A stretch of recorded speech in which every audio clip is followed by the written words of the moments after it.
Most traders don't know this, but there are secret advantages when you day trade on different exchanges like the Nasdaq, the New York Stock Exchange, or the American Stock Exchange, or OTC bulletin boards.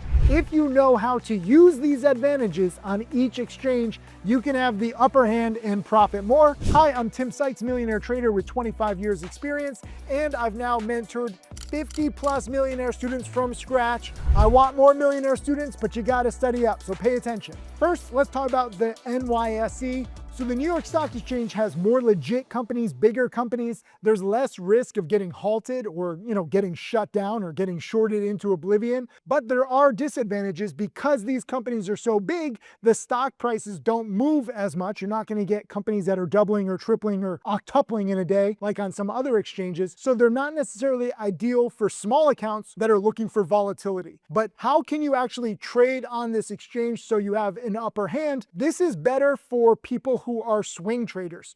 Because these are more legit companies, they rise in value over time. So if you have a lot of patience, you actually have an advantage, but not for people like me who have no patience whatsoever. The second exchange I want to talk about is the Nasdaq. What is the Nasdaq?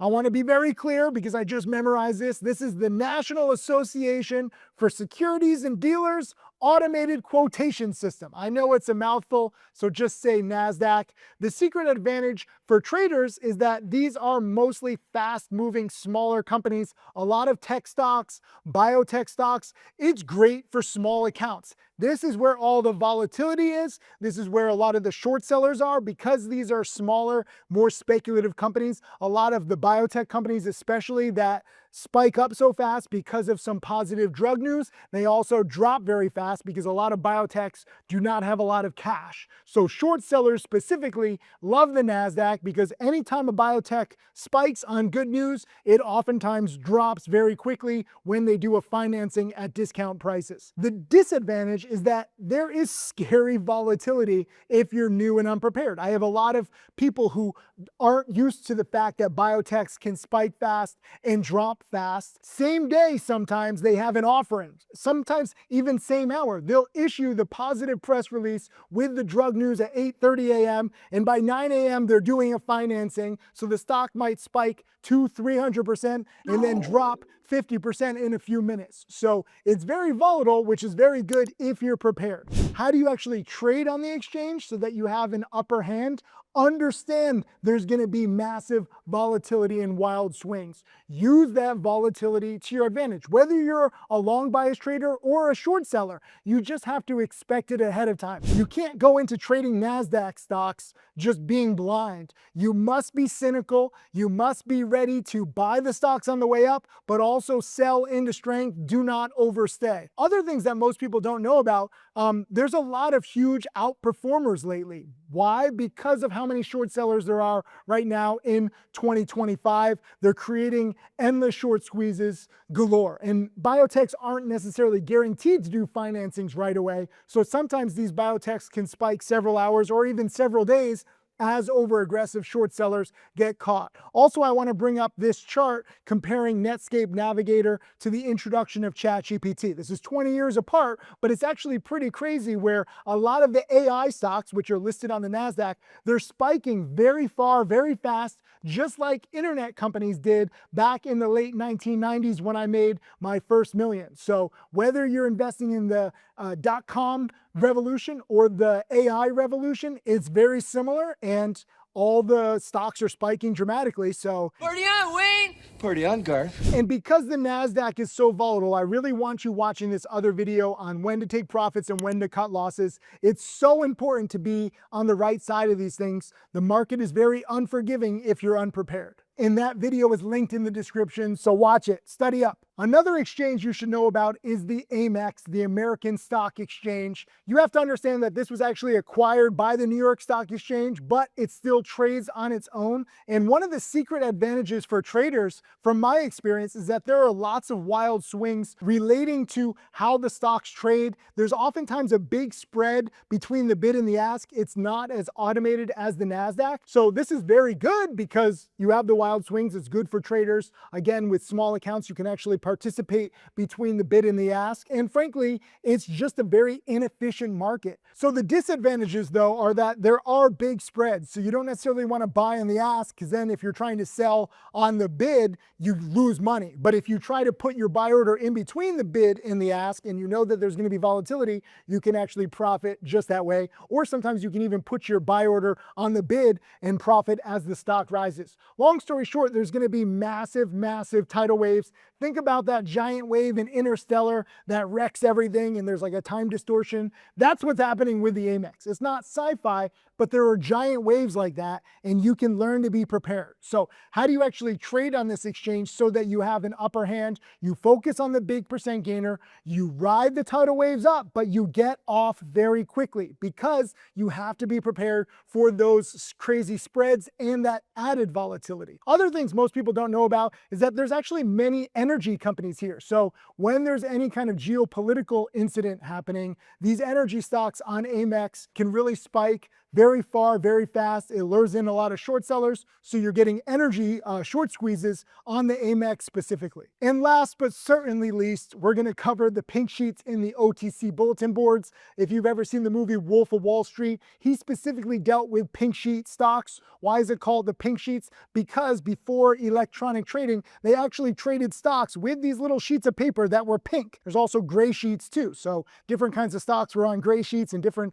kinds of stocks were on pink sheet paper. But then that actually is transitioned into the OTC bulletin board, which is electronic. But long story short, whether it's pink sheets or OTC bulletin boards, these are the most speculative companies. They're the smallest companies. If you've ever seen the movie Wolf of Wall Street, it's like, you know, Aerotime International. Aerotime, yeah. These are stocks trading at a penny, 2 cents, 5 cents, 50 cents. Technically, any penny stock is listed under $5 a share, but a lot of these stocks are under $1 a share. 6 cents a share?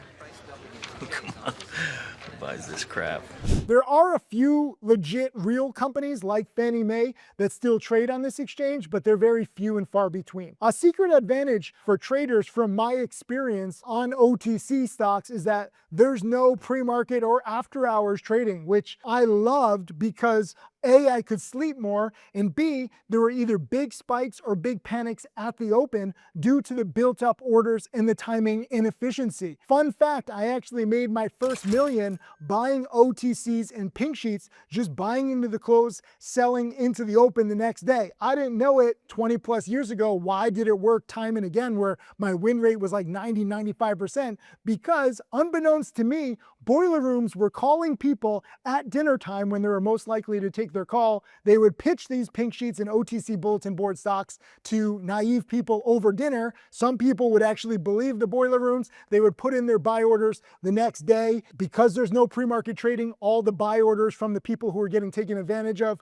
by the boiler rooms would pile up and the stocks would gap up 10, 20, 30% right at the open, and I would sell into that. I didn't know about the boiler rooms. They got exposed 2 years later after I made my first million, but I was just buying the pattern. And these kinds of patterns develop in all kinds of exchanges and all kinds of markets, but it's actually amazing when you have that timing inefficiency. I long for the days of no pre-market or after hours trading. It was so much easier. Unfortunately, the world is going the other way and soon we'll have 24/7 trading. A disadvantage with OTC bulletin board and pink sheet stocks is that oftentimes they do panic quite quickly. Remember, they're the most speculative, many sketchy companies, so they can be halted for like FBI investigations. They can get halted for accounting mispractice. Like, it's crazy that these plays are still listed on stocks. Is this stuff regulated, or are you guys, what are you doing here? I think that there's a group of people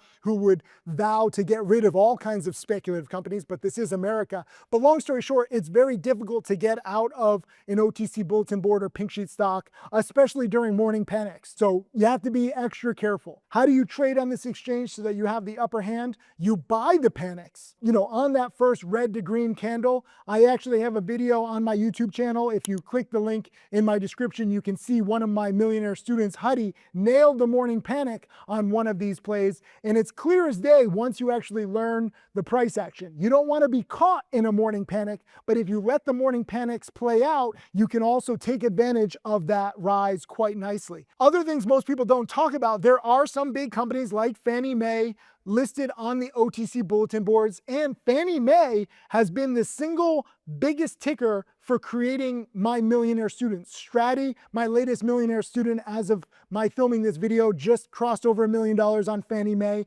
Tim Grattani, who's over 16 million, he loved Fannie Mae too. So there are some legit companies, but long story short, they're very, very speculative. Many sketchy companies. Watch Wolf of Wall Street and a more accurate movie called Boiler Room, which talks about the downside of getting lured into these penny stocks and these OTC bulletin board scams. You have to be cynical. You have to know this stuff ahead of time. Even though I made my first million on these OTC bulletin boards and pink sheets, the market has changed quite a bit over the years. I actually just did another video where I talk about the 15 key lessons that I've learned over the past 25 years. Check out that video and learn from my mistakes. Good luck out there, but make your own luck by being better prepared. See you on the next one.